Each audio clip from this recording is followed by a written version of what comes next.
The story begins on a dark and foreboding night, where lightning splits the sky and doom hangs heavy over the world. Across the battlefield, countless figures, knights, and strange creatures alike lie either wounded or dead. Among them were the 10 strongest knights, comrades who had once defended the continent with unmatched might. They had given everything life force and mana until nothing remained. Now, death alone rules over the vast, corrupted land. Yet, one boy still draws breath. Exhausted and barely able to stand, he grips a massive hammer in his hand. His gaze falls upon the lifeless form of a fallen knight, and his thoughts burn with the belief that all of this devastation was the work of a single being. In rage, he slams his hammer into the ground. From the shadows, a towering figure emerges, eyes glowing red with malevolent light. It is the demon commander, Gluttony. His massive frame dwarfs the boy as he addresses him directly, calling him by name Tiny. A smirk plays on Gluttony's face as he admits that Tiny is strong. But with cold certainty, he warns that such strength is far from enough to take his life. Tiny doesn't waste words. Summoning what little power remains, he raises his hammer and unleashes a skilled lightning wallop, striking the ground with all his might. The blow connects, but Gluttony stands unfazed. He taunts Tiny, telling him to give up, mocking his futile efforts. But Tiny refuses to yield. Shouting for him to be silent, he calls forth another skill meteor objecton. This time, the strike lands with devastating force, and Gluttony howls in pain. Tiny's next blow crashes into the demon's foot, releasing a brilliant light from his body. A tremendous explosion follows, and within moments, Gluttony's form fades away. Tiny allows himself a weary smile, whispering that at last, there might be peace. But his body is drained, his mana gone. Collapsing to the ground, he reflects on his past, his harsh childhood, the endless failures, and the slow climb from the bottom to become one of the continent's finest knights. He remembers that mana training had always been a privilege reserved for nobles and elite knights. Without it, he had clawed his way upward, stubbornly refusing to break. Yet now, with the continent in ruins, he wonders, if only he'd been trained properly from the start, could he have saved everyone? His injuries are grave, and he can feel the last remnants of mana seeping away. Gluttony, he thinks, was formidable, yet he was only the 7th of the demon commanders. How powerful, then, must the others be? And what of the demon king himself? A voice suddenly calls from behind. The Sword Emperor, Asgard von Volenia, approaches wounded, barely standing. He asks if Tiny is still alive. With grim resolve, he admits that he won't be for much longer. But before his end comes, he wishes to ask something. Why, Asgard begins, did you not flee this battle? Tiny looks puzzled. The Sword Emperor explains that he has heard of Tiny's origins, that he was a child from the slums, and wonders if he has nothing precious to protect. His voice softens, acknowledging how hard Tiny's life must have been. Tiny, however, answers without hesitation. It might sound embarrassing, he says, but he despises being unsightly above all else. A man should be confident everywhere, he declares. Even for the love of God, I would never run. The Sword Emperor lets out a loud, genuine laugh, which irritates Tiny. So, you still have the strength to laugh, he mutters. Asgard tells him to have faith in the talent that made him one of the 10 strongest knights and to hold pride in that alone. He urges Tiny to seek him out if he survives. Tiny frowns, not understanding the meaning of his words. The Sword Emperor smiles faintly. If you come to me recklessly, he says, the past me would never believe you, so I'll share one of my secrets. He glances down at a ring on his finger. Light glimmers from it as he speaks once more. My daughter's birth name was Leela. It came from the flower my wife and I loved. Tiny felt a faint light enveloping him as the Sword Emperor's voice echoed in his mind. The Emperor remarked that he had never liked that flower much, but he kept silent for the sake of his wife. He told Tiny not to forget him, urging him to come find him in the past. Tiny wanted to respond, but his consciousness began to fade. A chilling thought crossed his mind. Was he dead? When he opened his eyes, he found himself in his childhood. The room around him was all too familiar. At first, he thought it was just a dream, but the past was too dreadful for him to ever wish to relive it. His eyes fell on his sister, sitting quietly beside him. He knew all too well that she would die soon, and they would take her body away from him. He remembered clearly. After his sister was gone, they had stormed in. Anger swelled inside him as he recalled Arena, who had hidden the golden ring. They had accused him of stealing it, and when they couldn't get a confession, they turned violent. His sister had stepped in to protect him, only to be beaten instead. The door slammed open, and 2 men barged in. One of them cursed, saying they had nearly gotten in trouble with Wolf because of that girl, and declared they needed to teach her a lesson. He struck Tiny's sister and ordered her to get up. But Tiny knew she had already given her life caring for him, and he had barely survived in his frail state. She collapsed to the ground, and the men mocked her for not surviving a single kick. Even knowing she was dead, they didn't stop. When the beating wasn't enough for them, they decided to take her body. One man asked why the other wanted her when she was dead. The reply came coldly that some depraved men enjoyed corpses, and that fresh bodies and organs could be sold for a high price. Tiny's rage boiled over. He thought bitterly that he couldn't protect anything, not even in his dreams. Then, to his shock, his hand moved. Mana surged from his body. He leapt forward, shouting at them to stop, and pushed them away before kneeling beside his sister. The men glared at him, furious, asking if he had a death wish. They struck him repeatedly, trying to force him aside, but he didn't budge. Eventually, tired of the effort, they left, mocking him to enjoy his life with his dead sister. Tiny realized then that the scene was different from his real past. This wasn't the ending he had relived countless times in his nightmares. Mana still flowed in his hands, and he remembered that in his original childhood, he couldn't control it at all. Doubt and hope intertwined. Had the Sword Emperor truly sent him to the past? It was no dream. He could change the future now. He could save the world from the disasters that awaited it. Yet disappointment gnawed at him. If only the Sword Emperor had sent him back a little further far enough to save his sister. Tears welled in his eyes as blood trickled from his mouth, a cruel reminder of his weak body. He knew he was venting his frustration pointlessly. Perhaps the Sword Emperor hadn't been confident enough in his own power. Still, Tiny resolved to treat this as an opportunity to let his sister finally rest in peace, something he had failed to do in his previous life. He remembered the Sword Emperor's request to find him as soon as possible. That would have to wait. First, he had something important to do. In his past life, the boys who had killed his sister, the wolves, had met their end when Tiny snapped their leader's spine. But this time, he would take proper revenge. Before that, though, there was somewhere he needed to go, and he would take his sister with him. He prepared a funeral for his sister, reflecting on the fact that they were not related by blood. The only traits they shared were their black hair and black eyes, features that were a rare sight on the continent. Because of this, many among the invaders either avoided him or sought to harm him. Yet his sister had once told him that he reminded her of the brother she had lost. She gave him the name Tiny and treated him with genuine kindness and love. Now, as he sent her to her final rest, sorrow weighed heavily upon him. He regretted that he could not repay the care she had shown him. The father prayed over her body as mourners gathered around her coffin, asking that Arena find eternal peace in the embrace of the Lord. Meanwhile, Emma, Arena's friend, noticed a change in Tiny. She thought perhaps it was because Arena had passed not long ago. She was startled to see Tiny calmly drinking soup in front of his sister's corpse, and even more shocked to watch the cuts on his body heal instantly. When he lifted her onto his shoulders, she asked where he was going despite his injuries, but he insisted he was fine. She called out, asking why he would listen to Arena's words but not hers. Tiny thanked her for the soup and for caring for him, assuring her that he would repay the favor one day. Emma stood in stunned silence, calling after him as he stepped outside. Shortly after, he held the funeral for Arena, leaving Emma to wonder what was going through his mind. In truth, Tiny believed this was the only way he could honor his sister. He told himself he should not dwell in guilt or discouragement, remembering Arena's constant advice to be confident and hold his head high. He promised her that he would follow her words and hoped she would watch over him from the skies. This time, he swore, he would leave no room for regret.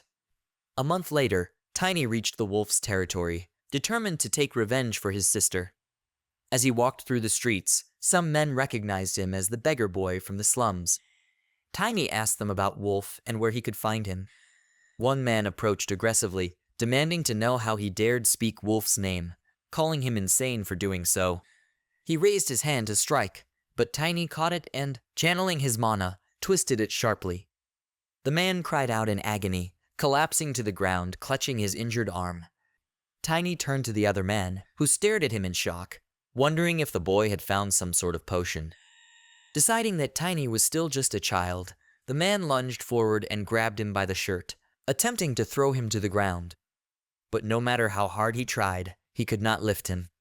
Confused, he muttered about the boy's strange weight. With a faint smile, Tiny asked if he felt heavier than expected, warning him to give up because lifting him was impossible. Then, with a swift kick, Tiny sent the man sprawling several meters away. In that moment, Tiny could feel the surge of mana from deep within his heart. His mana body had fully formed. He remembered how, in his previous life, he had failed to accomplish this. By perfectly fusing a body made of mana with the physical body, one could unlock immense power through the interaction between the two. This was the core of the secret technique Tiny had developed. He knew the technique granted great strength, but it also required consuming far more food than usual. For that reason, he was thankful Emma had helped feed him during the process, though she had been less than pleased when he devoured 10 days' worth of her supplies in a single sitting. At present, Tiny has pushed the man aside and remarks that, after reconstructing his mana body, he realized something important: a newly awakened mana adapts more easily to damaged bodies. The man does not understand his words, but Tiny suddenly grabs him by the leg, swings him high into the air, and sarcastically thanks him for damaging his body. Without hesitation, Tiny hurls him toward a nearby building, where the man smashes through the entrance door and collapses to the ground. Inside, the people mistake him for an intruder, but soon realize it is just a ragged beggar boy. Moments later, Tiny steps inside, and everyone is taken aback by the audacity of a child arriving alone. Their expressions turn hostile as they wonder what he could possibly do without a weapon. In response, Tiny asks what they mean by weapon, then seizes one of them by the leg, declaring that he already has one in the form of this unfortunate man. He swings him effortlessly through the air and flings him towards several others. The impact sends multiple men sprawling, creating chaos as bodies crash to the floor. From outside, another man watches in fear, but before he can react, one of the bodies crashes into him as well. The group is already exhausted from a single attack. Tiny smirks and declares that he is done playing with the small fries. Only the stronger opponents, the Randers, remain. One of them draws his sword, prompting Tiny to smile and invite him to come down and fight. He even calls for both Randers to come at him together. One sneers, promising to cut Tiny in half. Instead of fear, Tiny calmly reveals that he can use mana. The Randers are shocked that a mere child possesses such ability, then grin at the thought of selling the corpse of a mana user for a high price. They both leap toward him at once, but Tiny's attention briefly shifts to the injured man's leg, noting that the bones are broken. This triggers a memory from his past life. A commander once expressed disgust upon seeing Tiny use a person as a weapon. Speaking sharply, the commander asked if Tiny could show at least some dignity, suggesting he learn hand-to-hand combat instead of relying on such heinous tricks.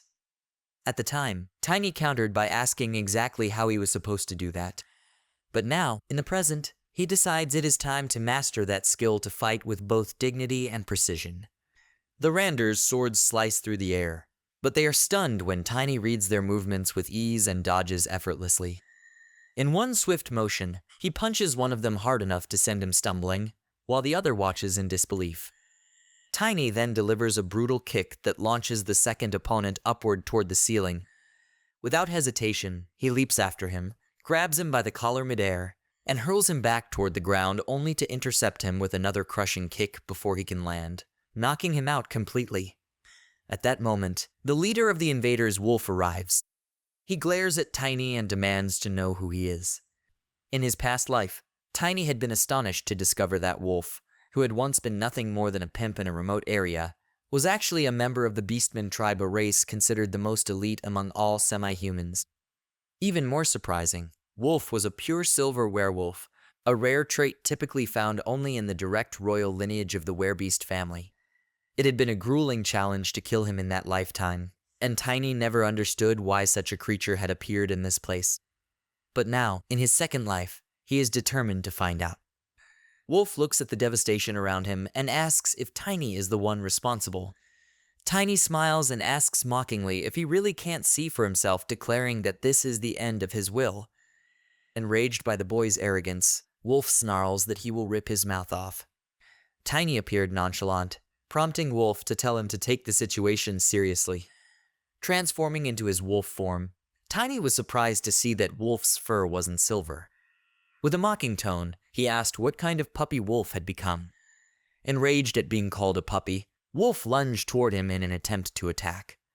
He swung at Tiny, but Tiny evaded the strike with ease, his speed and strength surpassing even the Lander brothers.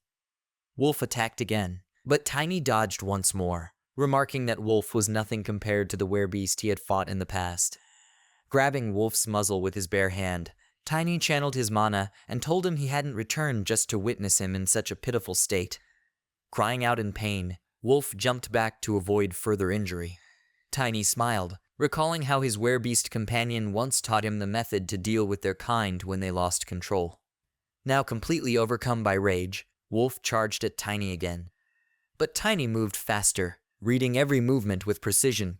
He compared Wolf to a rebellious dog in need of punishment, then delivered a powerful kick that sent him sprawling to the ground. Smiling coldly, Tiny remarked that Wolf shouldn't die too quickly, he deserved to be beaten to death. With that, he began kicking him mercilessly, remembering that the silver wolf had once told him werebeasts possessed exceptional regenerative healing abilities. Tiny kicked him once more, sending him tumbling across the floor.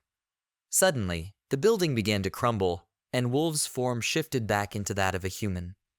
Tiny approached and asked if he had regained his senses, but Wolf only stared in fear. Trembling, Wolf asked why Tiny was doing this to him and what he wanted. Tiny shouted that he wouldn't break his spine. This time he wanted Wolf to beg for forgiveness. Praying silently for his sister, Tiny hoped this act would bring her even a small measure of peace.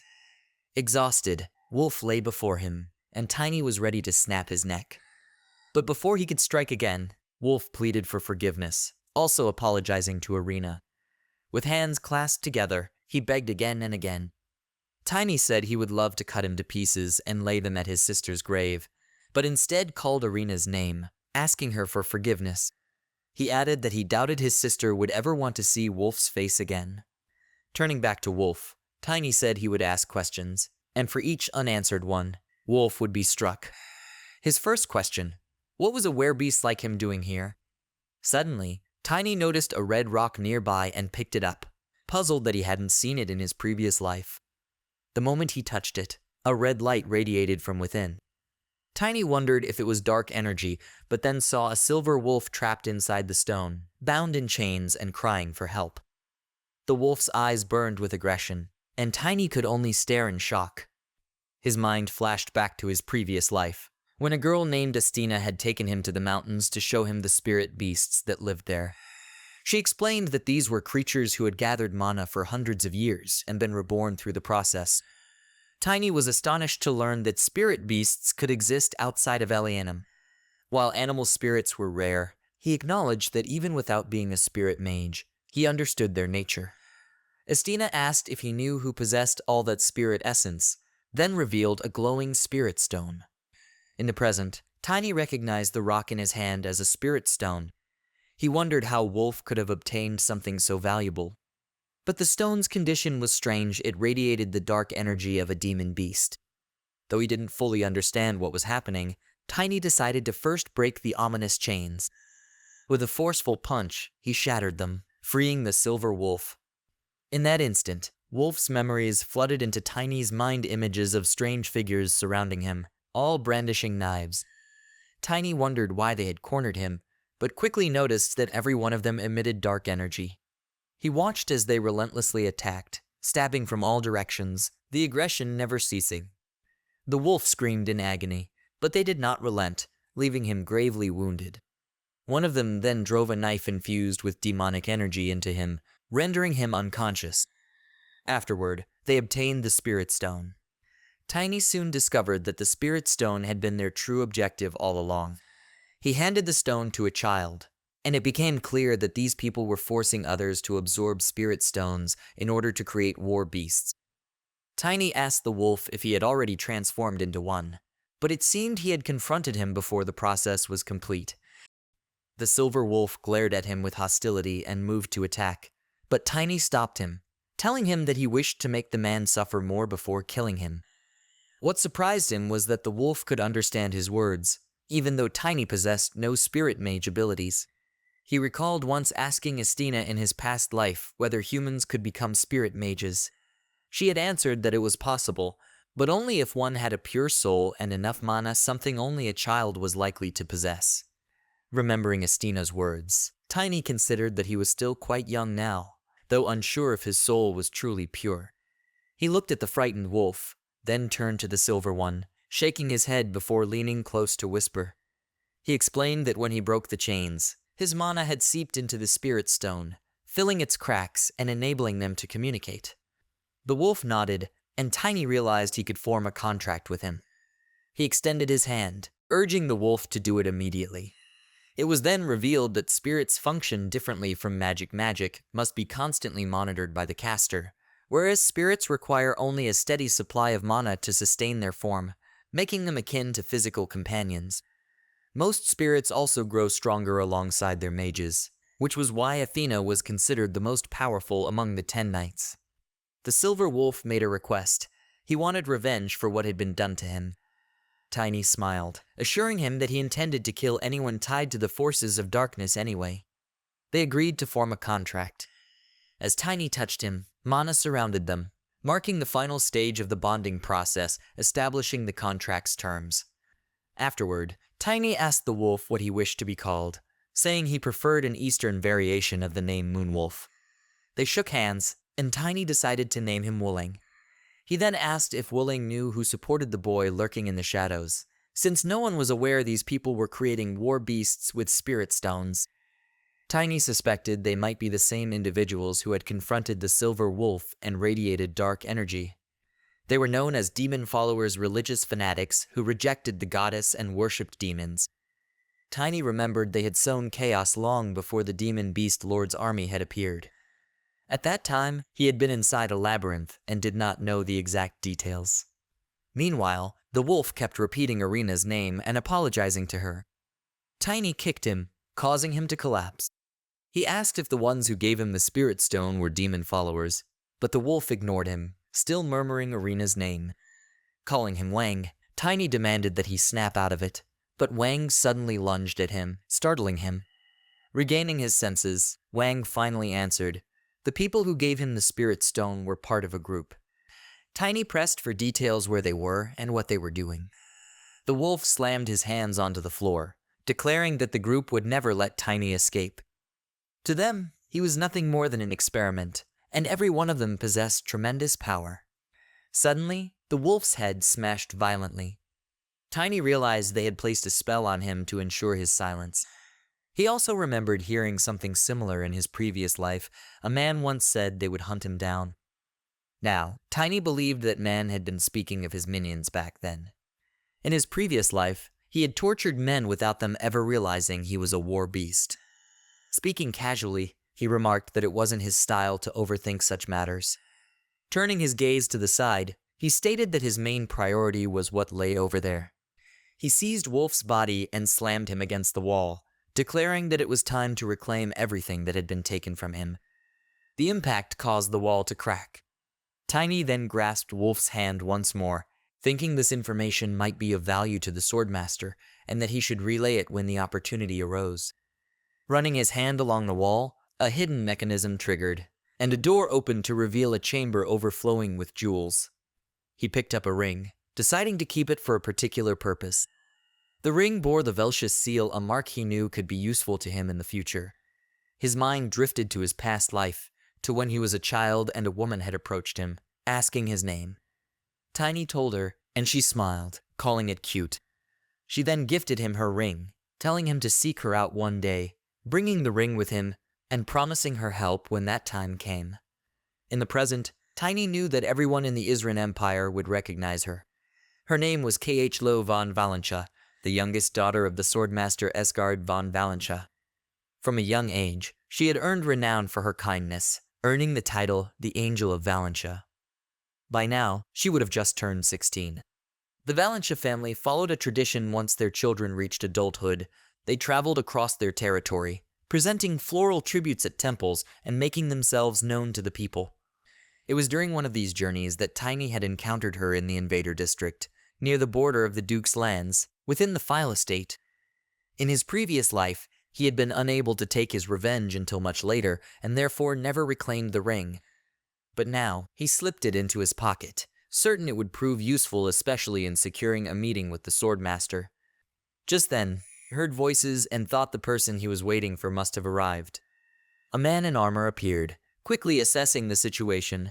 One of his men had been grabbed and hurled aside. Many others lay unconscious. From what he observed, the opponent was a mana user. When informed that it had been a child who caused the damage, the man was astonished. One of the subordinates claimed the boy would be no trouble, but the armored man grew furious, accusing them of ignoring his warning not to overindulge in drugs. They insisted it wasn't the drugs, prompting him to demand news of Wolf, while also berating them for their lack of discipline. Striking one of them aside, he stepped away from the stairs. This was Sir Ram, captain of the File Estate Guards. He thought he could use this incident as leverage to demand higher pay from his lord. He then spotted Tiny descending the stairs and asked if he was responsible for the chaos. Tiny confirmed it plainly. Enraged, Sir Ram demanded if he understood the consequences of his actions. With a casual tone, Tiny replied that he had only taken down a few thugs, hardly a matter serious enough to warrant a knight's involvement. With a sly grin, he suggested that Wolf must have been paying Sir Ram well. Infuriated by his arrogance, Sir Ram attacked, channeling mana. Tiny quickly assessed that the knight had reached the second stage of mana mastery. Deflecting his strike with ease, Tiny shoved him back, confident in his ability to evade him. Shocked by the boy's strength, Sir Ram tried to block a knee strike, but Tiny smirked, declaring that he merely needed to show him his true power. Sir Ram managed to grab his leg, begrudgingly admitting the child was skilled. But Tiny leapt upward and forced him back. Assessing the situation, Tiny knew he couldn't afford to make an enemy of the local lord, not when Sir Ram commanded so many knights. Stepping back, he began to consider how to make him retreat without escalating matters further. Sir Ram called out to him, ordering him to stop scampering around like a rat. Drawing his sword, Ram declared that they would see whether he could handle this or not. Meanwhile, Tiny smiled and called out to Wulang, who suddenly appeared behind him. Sir Ram asked if he was merely a spirit, but Wulang responded with a chilling howl that made him step back in fear. Tiny's smile widened as he thought to himself that a creature like Wulang was not something one would normally encounter in a small territory like this. He then asked Sir Ram if he had calmed down and suggested they now discuss business. He questioned whether Ram's only concern was receiving the same payment as before. Sir Ram, suspicious, demanded to know what Tiny meant. Tiny then stated that he would pay Ram himself instead of Wolf, leaving Ram surprised to hear such a claim from a child. The knight asked how old Tiny really was, or if he had perhaps altered his appearance using magic. Tiny, still smiling, replied that he was a native of this country, but had nonetheless built a reputation as an invader. Sir Ram sheathed his sword and asked if Tiny could afford the 5 platinum coins that Wolf had paid him.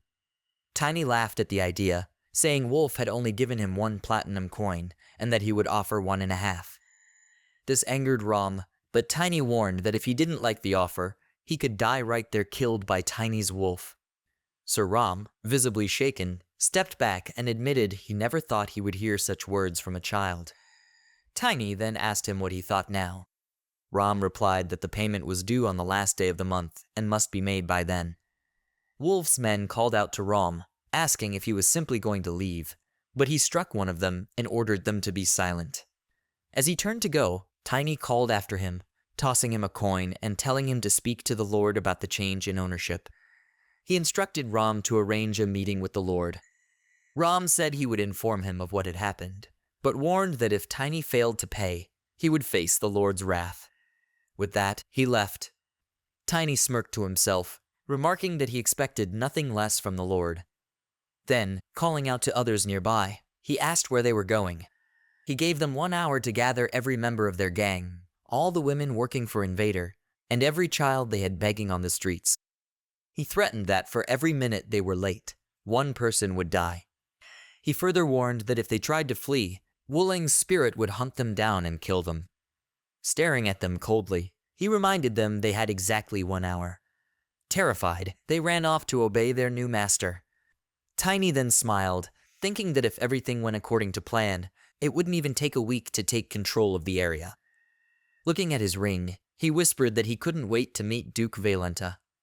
An hour later, Tiny sat on the stairs as the boys returned, announcing they had brought everyone he requested.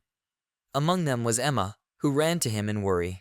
She asked what he was doing there and glanced at his injured hand, concerned if he had been beaten again. Tiny looked toward Wolf and replied that it wasn't his blood. Wolf was already dead. Emma's gaze shifted to the headless body, asking if that was truly Wolf. Tiny noticed that everyone was terrified at the sight.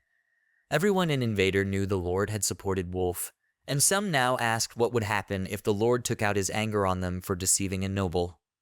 Tiny smiled, saying that lying to a noble was a serious crime, and wondered aloud what would happen to the Lord of File's estate. Producing a book, he asked what the Lord would do if Duke Valenta discovered he had been lying to him. A few days later, 2 guards of the Lord's palace conversed quietly. One remarked that he had not seen Sir Ram in several days.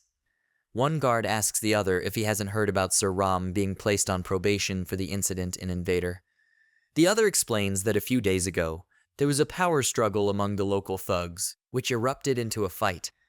The first guard asks if he's referring to the incident where the thugs all claimed they had seen a ghost. They reportedly fled in terror, and when pressed for details, they insisted that a monstrous wolf had chased them. They also heard that their former boss, Wolf, had been left in an unrecognizable state. Furthermore, his entire fortune had vanished, leaving his followers in miserable condition. Another guard questions what any of this has to do with Sir Ram. The reply is that Ram had run into trouble while trying to negotiate with the new boss.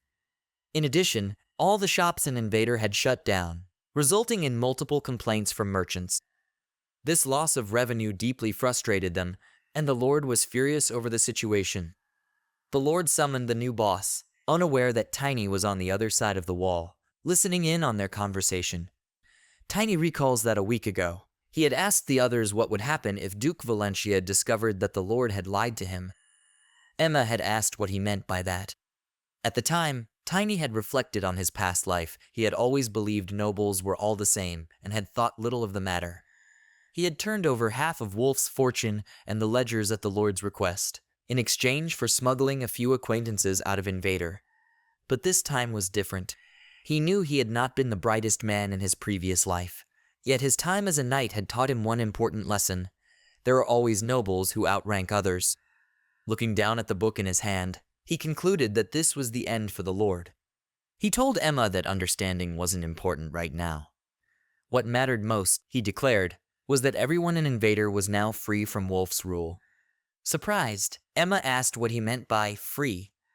He replied that this was their final chance to settle any grudges they held against Wolf.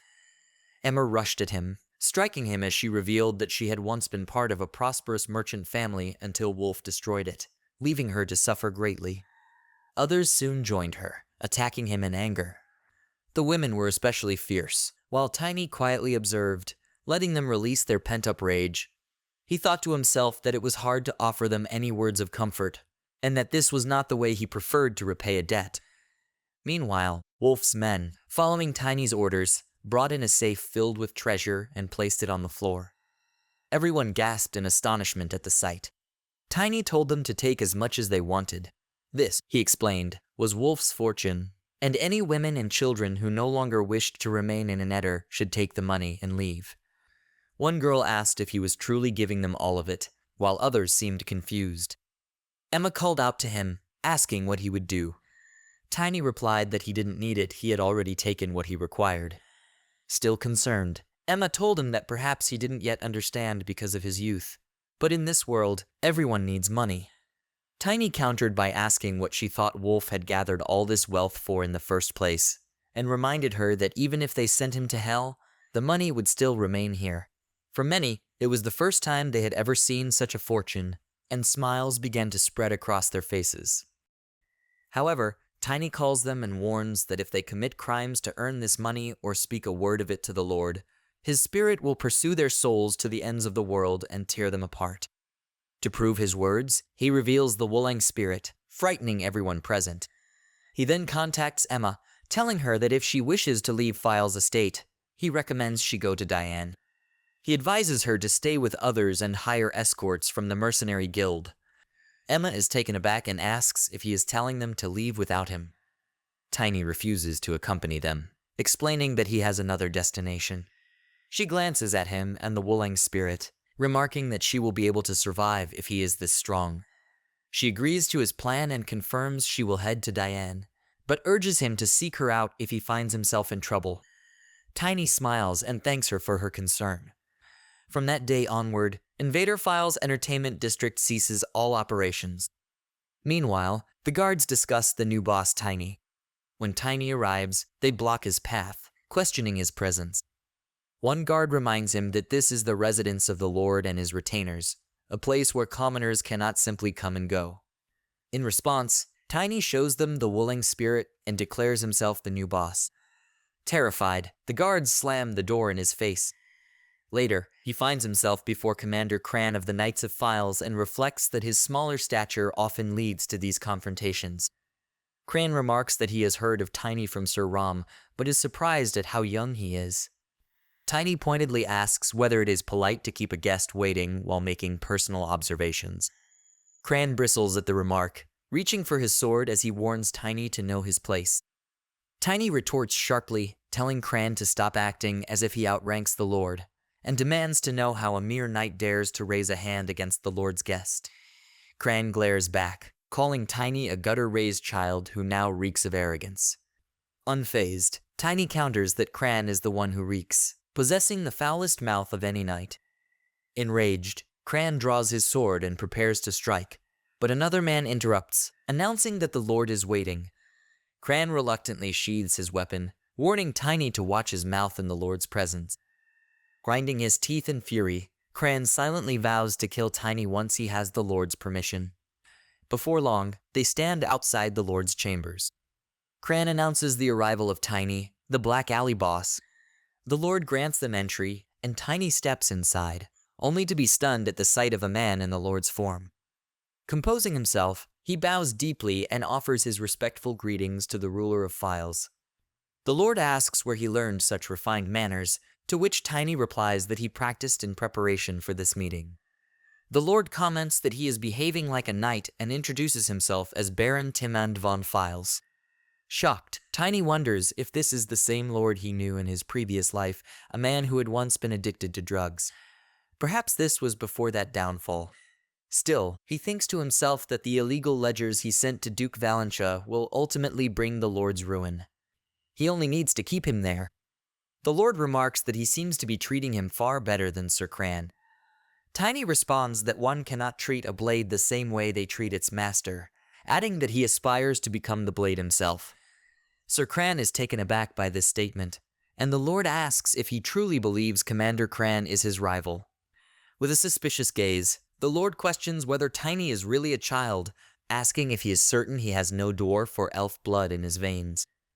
Tiny answers that he turned 13 this year, leaving them both stunned by his age. Rising from his seat, the Lord approaches him and accuses him of having ruined his finances. Fixing him with an aggressive stare, he demands to know why. Tiny calmly replies, "I did it for your sake." The Lord presses him further, asking how this could possibly be for his benefit. Speaking with a hint of defiance, Tiny tells him that while the Lord may consider himself clever, he still doesn't understand how the real world works. Sir Cran requests permission to cut him down where he stands, but Tiny interrupts, asking if he has heard that Duke Valentia's forces have begun cracking down on prostitution and drug activity within his territory.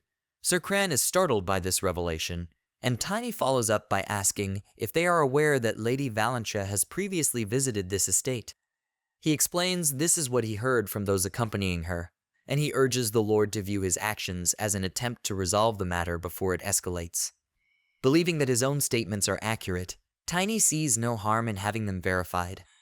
The Lord recalls hearing him mention that he intended to resolve certain matters before his youngest daughter's coming-of-age ceremony. Sir Cran warns him not to heed the ramblings of a child and questions why, out of all possible targets, Tiny focused solely on the Valentinos. The Lord angrily orders Cran to stay out of it and turns back to Tiny, saying that if his claims are true, then his actions may indeed deserve recognition despite the rough methods. Tiny thanks him, but the Lord adds that there is one more thing he wishes to confirm. Does Tiny truly possess the spirit of a wolf? He asks whether he stole that spirit from the wolf's spirit stone. Tiny is startled, wondering how the Lord could know such a thing. Suddenly, Wooling emerges from Tiny's body. Tiny's eyes widen as he sees a dark circle composed of ominous energy. In that instant, he realizes the Lord is a dark mage. It is said that demons will never lend their power without being offered sacrifices, and that possessing two circles would require hundreds of corpses or even the live sacrifice of dozens of people. Tiny recalls when his sister's killers tried to take her body, and one of them mentioned that certain individuals were interested in corpses. He remembers another man saying that a mana user's corpse could fetch a high price. The truth clicks into place. This Lord had been buying all the corpses in Invader. That means Wolf had the backing of a dark mage. The Lord calls out to Tiny, demanding a response. Tiny feigns ignorance, claiming he has no idea what the Lord means. The Lord then summons Cran, who steps forward and draws his sword. Tiny retreats, recognizing that in his current state he cannot defeat both of them.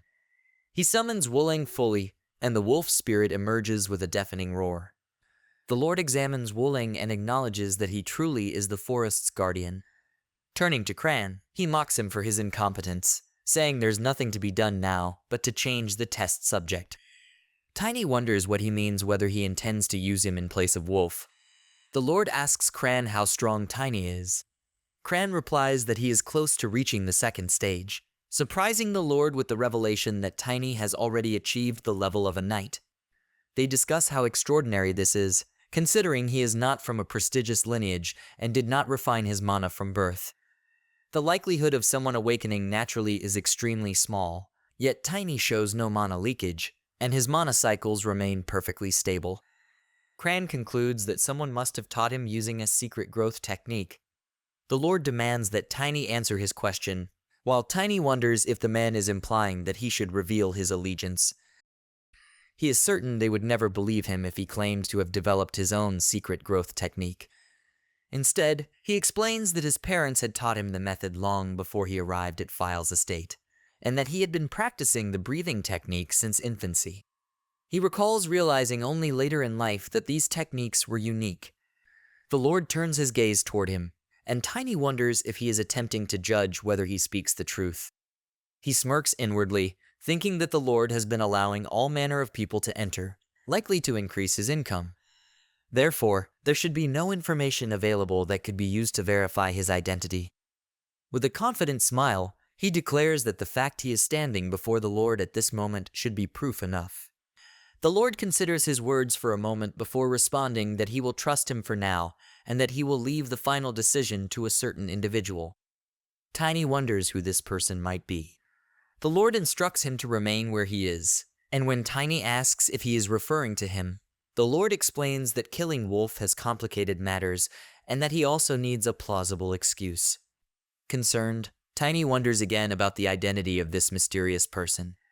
Perhaps they are part of the group Wolf had mentioned, likely a powerful dark mage, given that even the Lord appears to act with caution. The thought of the dark mage arriving and catching him unsettles him. The Lord calls out to him, asking why he is silent, and questions whether he would like to become his blade, suggesting it would be a favorable arrangement for him. Tiny agrees to follow the Lord's orders and asks if this person is an important guest. The Lord affirms that they are indeed very special, and instructs Tiny to treat them with greater politeness. Tiny begins to devise a plan. He calculates that in 3 days, the Duke will have reviewed the ledgers and discovered the truth. Another 3 days will be needed to assemble a disciplinary army, and 10 more for them to reach File's estate, amounting to just over half a month in total. Everything would be fine if the Lord's guest arrived after that time. He asks the Lord when this guest is expected to arrive. The Lord counters by asking why he wishes to know. Speaking respectfully, Tiny explains that he wishes to ensure he has studied proper etiquette before their arrival. The Lord smiles and informs him that the guest will be arriving in about a week, warning him not to disappoint. This worries Tiny. He needs 15 days, but only has 7. Later, while training, Tiny considers his options. The first is to flee. The people of Invader should have left by now, so evading the Lord's men would be relatively simple. However, doing so would likely result in the Lord placing him on a wanted list, which would cause complications when he meets Swordmaster Esgard. Esgard possesses something Tiny needs, and he cannot afford to create obstacles to obtaining it. As he works on his punches, he feels his blood boil at the thought of running away. He may not be strong enough at present, but he would rather seek a way to prevail. He turns to his second option. The Lord's precious guest will arrive in a week, but Tiny wonders if the visit is official. The Lord had said he would let that person decide for themselves, treating them as though they were senior nobility, yet the estate is unusually quiet for a week before such an arrival. There are no signs of preparation. This leads Tiny to suspect it is a secret visit from someone of dubious background, and that the Lord likely does not have the backing of a truly high-ranking figure. If this is the case, then creating a major disturbance in File's estate before their arrival could attract public attention, potentially delaying or even canceling the visit. Though the plan is risky, it is the most viable option he has at present. With determination, he slams his foot into the ground and resolves to become strong enough to defeat both the Lord and his commander. Meanwhile, he feels a pang of hunger and decides to find somewhere to eat. After some time at the restaurant, everyone is shocked to see him consuming an enormous amount of food. He has eaten countless bowls, and the patrons are bewildered at how someone so small can eat so much, speculating that he might be a half-dwarf or something similar.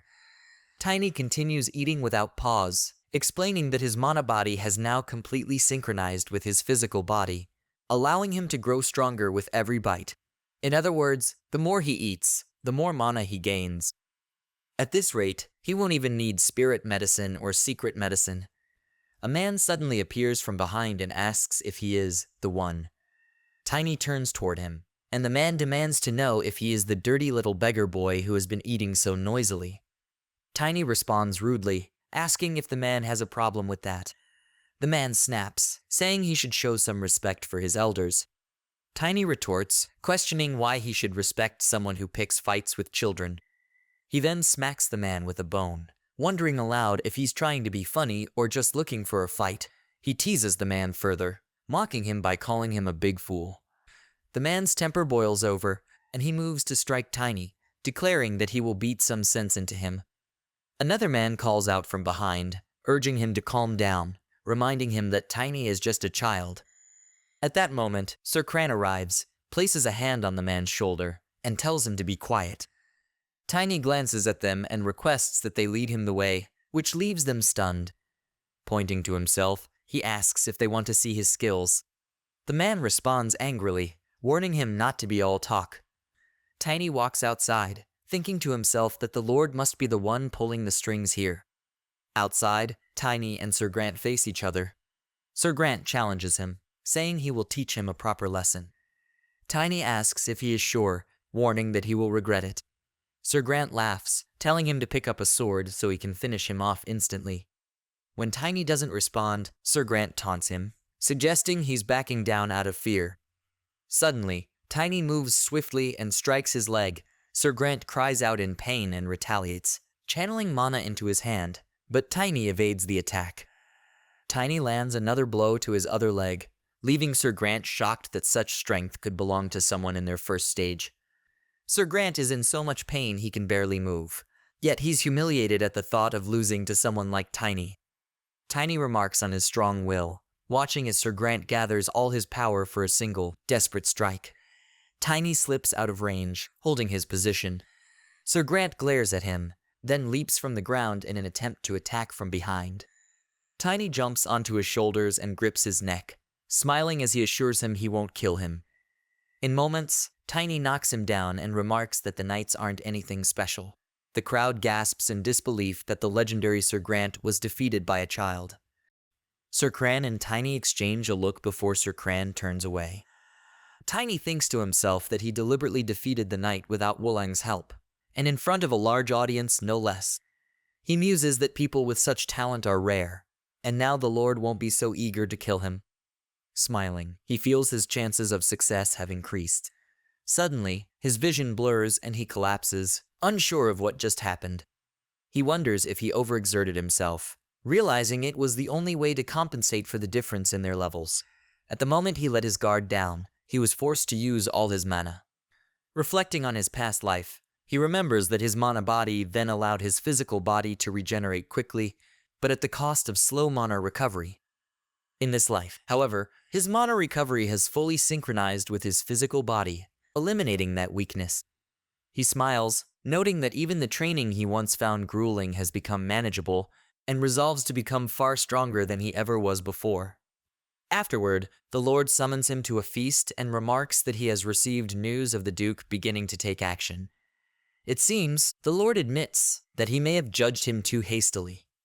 Tiny thanks the Lord for trusting him and taking the time to confirm things personally.